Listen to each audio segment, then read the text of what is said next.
He had no one. No family, no friends. Just a name, West, and a fortune he couldn't take with him. Doctors told him he didn't have long to live. He didn't trust people, and he sure didn't trust religion. But in a final act of faith in humanity, he came up with an idea. He would disguise himself as a homeless man, the kind people crossed the street to avoid. He matted his hair, wore urine-soaked rags, and reeked of garbage and despair. And then he began to knock.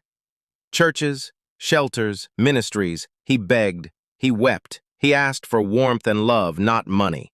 One church handed him a pamphlet about addiction and closed the door. A well-funded ministry gave him a stale sandwich and told him to move along. At another, the greeter told him he was distracting from the worship experience. He was tired, sick. Months passed. No one saw him, not really. And then, sitting in the cold on a rainy Wednesday, he was ready to give up. A man in his 30s knelt beside him. He didn't ask questions. He didn't wrinkle his nose. He just said, "Come with me, let's get you warm." He took him home, told his wife and kids, "This is Mr. West. He's going to be part of our family for a while." They never asked when he'd leave. They bathed him, fed him, loved him.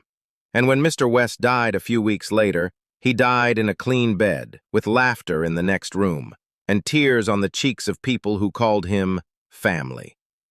He died never knowing that the man who took him in was a pastor, a poor pastor of a small, struggling church. Days after his funeral, a letter arrived, and then a lawyer. Mr. West had left them everything. $50 million. That little church became a beacon, a shelter, a movement. It grew into one of the largest churches in the country, planting hundreds of new churches across the world. And in almost every one of them, if you look closely, you'll see it. A W carved in the wood, a compass pointing west on a stained glass window, a quiet nod to the man no one saw, except one. Let us never forget, how we treat the least of these might just be the greatest test we're ever given.